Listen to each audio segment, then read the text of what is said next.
तो देखिए आज हम पढ़ेंगे ईथर। क्या पढ़ेंगे? ईथर। वही काम करेंगे जैसे अपन ने एल्कोहलों में किया था, फिनॉल में किया था, या फिर हमने पहले एल्किल हैलाइड और एरिल हैलाइड पढ़ा था। उनमें अपन ने क्या किया था? सबसे पहले डेफिनेशन लिखी थी, उसके बाद क्लासिफिकेशन, नामकरण, समावयवता, बनाने की विधि, भौतिक गुण, रासायनिक गुण और उपयोग, वही सारी चीजें यहाँ पे डील करेंगे। तो सबसे पहले अपन बात करते हैं कि ईथर क्या है। ईथर की डेफिनेशन की बात करते हैं, ठीक है। ईथर किसे कहते हैं? तो अभी इसी चैप्टर में हम दो चीजों को पढ़ के आए थे, जिसका नाम था, एक का अल्कोहल और एक क्या था? फिनॉल। ये दोनों ही चीजें, और इनसे बनने के बाद इसके बाद आता है ईथर। ये सभी एक ही ग्रुप की चीजें हैं। वो क्या है कि यहाँ पे ऑक्सीजन एक परमाणु होता है जो द्विसंयोजित होता है। क्या होता है? द्विसंयोजित। ऑक्सीजन की संयोजकता कितनी होती है? 2। अगर इस ऑक्सीजन से इधर हाइड्रोजन जुड़ा हुआ है, क्या जुड़ा है? हाइड्रोजन, तो ये बन गया एल्कोहल। क्या बन गया? एल्कोहल। अरे बात क्लियर है या नहीं है? समझ पा रहे हैं आप लोग? अगर इस द्विसंयोजित ऑक्सीजन से एक तरफ हाइड्रोजन जुड़ा हुआ है और एक तरफ बेंजीन वलय जुड़ी हुई है, क्या जुड़ी हुई है? बेंजीन वलय, तो ये बन गया फिनॉल। क्या बन गया? फिनॉल। और अगर इस ऑक्सीजन से दोनों तरफ कोई एल्किल समूह जोड़ दें या फिर एरिल समूह जोड़ दें, अर्थात बेंजीन वलय जोड़ दें, तो ये जो कंपाउंड बनेगा वो ईथर होगा। क्या होगा? ईथर। तो ईथर की डेफिनेशन क्या है? ईथर की डेफिनेशन क्या है कि जब किसी द्विसंयोजित, कौन सी? द्विसंयोजित ऑक्सीजन की दोनों संयोजकताएं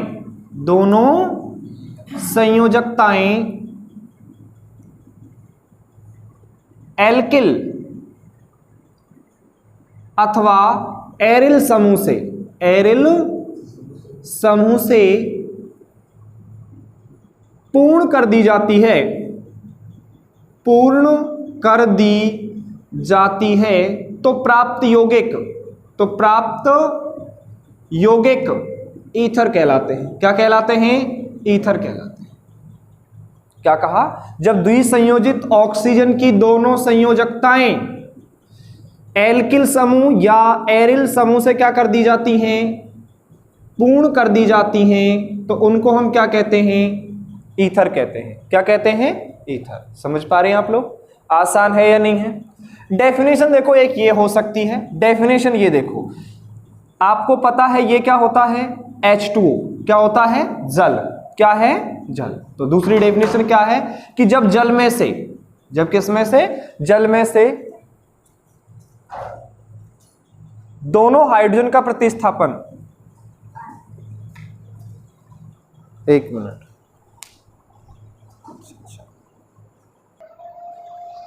देखो जल से भी अपन क्या बना सकते हैं? जल से भी क्या बनेगा? ईथर। तो ऐसा कहते हैं कि जब जल के दोनों हाइड्रोजनों का प्रतिस्थापन दो एल्किल समूह के द्वारा कर दिया जाए। दो किसके द्वारा कर दिया जाए? एल्किल समूह से। तो ये बन जाएगा ROR। क्या बन जाएगा? ROR। दोनों हाइड्रोजन हट गए और कौन जुड़ गया? एल्किल समूह अथवा एरिल समूह जुड़ जाए। तो जो प्राप्त यौगिक होंगे वो भी क्या कहलाएंगे? ईथर। क्या कहलाएंगे?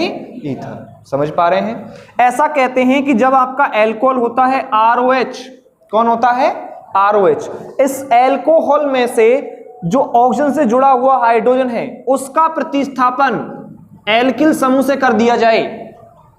जब अल्कोहल में उपस्थित हाइड्रोजन का प्रतिस्थापन एल्किल समूह के द्वारा कर दिया जाए, तो जो प्राप्त यौगिक होगा वो आपका क्या कहलाएगा? ईथर। क्या कहलाएगा? ईथर। समझ पा रहे हैं आप लोग? तो ये ईथर की क्या हो गई है? डेफिनेशन। क्या हो गई है? डेफिनेशन। 3 प्रकार की डेफिनेशन है, आप तीनों डेफिनेशनों को देख सकते हैं। समझ पा रहे हैं आप लोग? उसके बाद डेफिनेशन के बाद हम दूसरा पॉइंट क्या पढ़ते हैं? बोलिए। क्लासिफिकेशन। तो देखिए यहां पे आप लोगों ने ईथर पढ़ा है। क्या पढ़ा है? ईथर। तो ईथर का क्लासिफिकेशन क्या है? तो देखिए ये रहा आपका कौन? ईथर। ROR, यही है ईथर। ईथरों को 2 वर्गों में बांटा गया है। कितने वर्गों में बांटा गया है? 2 वर्ग। कौन कौन से हैं? एक होता है सममित ईथर और एक होता है आपके यहां पे असममित ईथर। एक होता है सममित ईथर और एक क्या होता है? असममित। जो सममित ईथर होता है वो इस प्रकार का ईथर होता है ROR, जिसमें R और R' दोनों क्या हो? बराबर हो।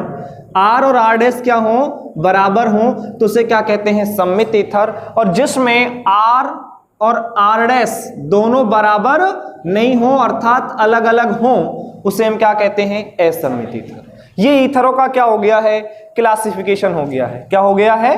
क्लासिफिकेशन अर्थात वर्गीकरण। एग्जाम्पल की अगर मैं बात करता हूं तो सममित ईथर में क्या होंगे? एल्किल समूह क्या है? समान। जैसे ये लिखा हुआ है CH3O CH3, इधर लिखा हुआ है CH3O C2H5। दोनों समूह क्या हैं? अलग अलग हैं। यहां पे दोनों समूह क्या हैं? अलग अलग नहीं है अर्थात समान है। C2H5O C2H5, ये क्या है आपका? ये भी एथिल समूह है, ये भी क्या है? एथिल समूह। तो ये भी क्या है आपका? सममित ईथर। एक ये है C2H5O C3H7, दोनों क्या है? अलग अलग है। तो ये क्या है? असममित ईथर। इस प्रकार के ईथर की अगर हम बात करें, O और ये रहा आपका कौन? बेंजीन वाले, दोनों तरफ क्या है? समान समूह है, इसलिए कौन सा ईथर हुआ? सममित ईथर। और ये जो ईथर है वो आपका क्या है? असममित ईथर OCH3। समझ पा रहे हैं आप लोग? दोनों समूह क्या हैं? भिन्न भिन्न हैं अर्थात हम कह सकते हैं कि वो क्या है? असममित ईथर। ये ईथरों का क्या हो गया? यहाँ पे क्लासिफिकेशन हो गया है। तीसरा पॉइंट क्या होता है? नोमेनक्लेचर। तो जो सममित ईथर होता है और असममित ईथर होता है, इनका नामकरण करना है। कैसे करेंगे? तो नामकरण जो होता है वो 2 प्रकार से होता है। नामकरण कितने प्रकार का होता है? 2 प्रकार का। कौन कौन सा नामकरण होता है? एक होता है सामान्य नामकरण और एक होता है आपके यहां पे IUPAC नामकरण। IUPAC नामकरण। सामान्य नामकरण कैसे होता है? तो सामान्य नामकरण के लिए हमको एक फॉर्मूला याद करना होता है, एल्किल समूह का नाम और क्रियात्मक समूह का नाम। अगर दोनों एल्किल समूह क्या हैं? समान हैं। दोनों एल्किल समूह क्या हैं? समान हैं। तो इसका जो सामान्य नाम होगा, कौन सा नाम होगा? सामान्य नाम। वो हो जाएगा, दोनों एल्किल समूह समान तो हो जाएगा डाई एल्किल ईथर। क्या हो जाएगा? Dialkyl ether. और दोनों अलग अलग हैं। दोनों क्या हैं? अलग अलग हैं। तो दोनों एल्किल समूह को लिखेंगे तो हो जाएगा एल्किल ईथर। क्या हो जाएगा? Alkyl ether. अब बात आती है कि पहले कौन सा एल्किल लिखेंगे? तो जो अंग्रेजी वर्णमाला क्रम में पहले आता है, अंग्रेजी वर्णमाला के क्रम में लिखेंगे। किसमें लिखेंगे? अंग्रेजी वर्णमाला के क्रम में। समझ पा रहे हैं आप लोग? तो ये अपना क्या हो जाएगा? सामान्य नामकरण हो जाएगा। क्लियर है? उसके बाद IUPAC नामकरण का तो एक आसान तरीका होता है, सबसे लंबी कार्बन श्रृंखला का चयन। उसके बाद सबसे पहले लिखेंगे प्रतिस्थापी का नाम, फिर मूल शब्द, फिर प्राथमिक अनुलग्न और द्वितीयक अनुलग्न। मैंने ये प्रक्रम बताया है आपको, बाकी एक एक एग्जांपल लेकर के इसको डील करते हैं। ठीक है?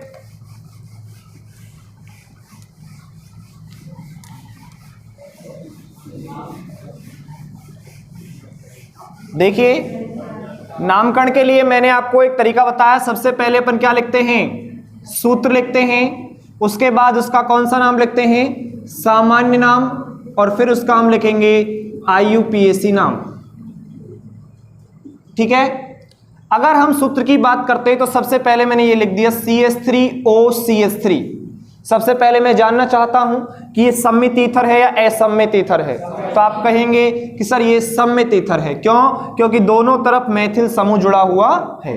दोनों समूह समान हैं। दोनों समूह क्या हैं? समान हैं। इसलिए 2 समान समूहों के लिए एक डाई शब्द का यूज किया जाता है। तो इसका नाम हो जाएगा डाई मैथिल ईथर। क्या हो जाएगा, डाइमेथिल ईथर। अगर ये लिखा हुआ है CH3OC2H5 तो ये सम्मित है या असम्मित है, असम्मित। ये एथिल है, ये मेथिल है, और अलग अलग समूह है तो यहां अंग्रेजी वर्णमाला का क्रम लगेगा। तो ये मेथिल है, ये एथिल है, तो पहले क्या लिखेंगे, एथिल, मेथिल और ईथर। क्या हो जाएगा, एथिल मेथिल ईथर। उसके बाद अगर हम ये लिखना चाहें CH3CH3O CH3, ये क्या है, मेथिल, और इसे क्या बोलते हैं, आइसोप्रोपिल। इसका नाम क्या है, आइसोप्रोपिल, और ये क्या है, मेथिल। ये है आइसोप्रोपिल और ये कौन है, मेथिल। दो शब्द हैं, एक तो आइसो है और एक है आपके यहां पे नियो। इन दोनों को अंग्रेजी वर्णमाला क्रम में रखा गया है, अंग्रेजी वर्णमाला के क्रम में रखा गया है। रखा गया है का मतलब है कि इनको हम अंग्रेजी वर्णमाला क्रम में शामिल करेंगे। तो देखो ये क्या है, आई है, और ये क्या है, एम है। तो बताइए आई पहले आएगा कि एम पहले आएगा, आई। तो लिखेंगे आइसोप्रोपिल, क्या लिखेंगे, आइसोप्रोपिल, और ये क्या है, methyl ether, isopropyl methyl ether. जैसे मान लो ये लिखा हुआ है, ध्यान से देखिए आप लोग, CH2OCH3, इसको क्या बोलते हैं, ये कौन सा समूह है, नियोपेंटिल। क्या है ये, नियोपेंटिल, और ये क्या है, मेथिल। एम पहले आता है कि एन पहले आता है, कौन, एम पहले आता है, तो अब लिखेंगे मेथिल नियोपेंटिल ईथर। समझ पा रहे हैं आप लोग। जैसे मान लो ये लिखा हुआ है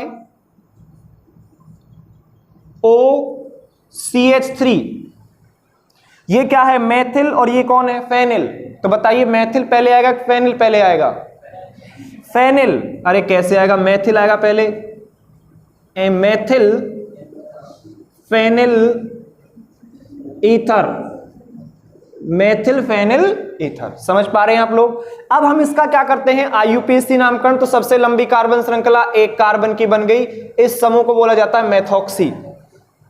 तो मेथॉक्सी और एक कार्बन के एल्केन को मैथेन बोलते हैं, तो मेथॉक्सी मैथेन बन जाएगा। क्या बन जाएगा, मेथॉक्सी मैथेन। समझ पा रहे हैं आप लोग। उसके बाद इसमें सबसे लंबी कार्बन श्रृंखला दो कार्बन की बन जाएगी, ये मेथॉक्सी रहा, तो ये बन जाएगा मेथॉक्सी एथेन। क्या बन जाएगा, मेथॉक्सी एथेन। समझ पा रहे हैं आप लोग। उसके बाद अगर हम इसकी बात करें तो सबसे लंबी कार्बन श्रृंखला ये बन जाएगी 1 2 3, 2 पर कौन है, मेथॉक्सी, तो ये हो जाएगा 2 मेथॉक्सी। और 3 कार्बन के एल्केन को क्या बोलेंगे, प्रोपेन। समझ पा रहे हैं आप लोग। अगर हम इसकी बात करते हैं तो सबसे लंबी कार्बन श्रृंखला अब भी कितने की बनेगी, 3 की। ये रहा मेथिल, ये रहा मेथिल और ये रहा मेथॉक्सी। ठीक है, तो आप देखिए ये मेथिल है और ये मेथॉक्सी है, मेथिल और मेथॉक्सी, मेथिल मेथॉक्सी। एम से डिफाइन नहीं हो रहा, ई से नहीं हो रहा, टी से नहीं हो रहा, एच से नहीं हो रहा, वाई और ओ। तो ओ पहले आता है कि वाई पहले आता है, ओ, तो मेथॉक्सी लिखेंगे। तो कहां पे है, 1 2 3, 1 मेथॉक्सी, 2,2 डाइमेथिल, और एल्केन कितने की, 3 कार्बन की, तो क्या लिख देंगे, प्रोपेन। क्या लिख देंगे, प्रोपेन। इसमें सबसे लंबी कार्बन श्रृंखला नहीं बना पा रहे हैं तो इसका क्या करेंगे, डायरेक्ट नाम करेंगे, इसको क्या बोलते हैं, बेंजीन, मेथॉक्सी बेंजीन हो जाएगा। क्या नाम हो जाएगा, मेथॉक्सी बेंजीन, मेथॉक्सी बेंजीन। और इसका फेमस नाम है एनिसॉल। क्या है, एनिसॉल। ये मैंने आपको पहले भी पढ़ाया है। तो नामकरण तो अगर आपको ज्यादा डिटेल में पढ़ना है तो अपना नामकरण की जो सीरीज है उसमें से देख सकते हैं। तो ये चीज आपको समझ में आई होगी। ठीक है, नोट करिए।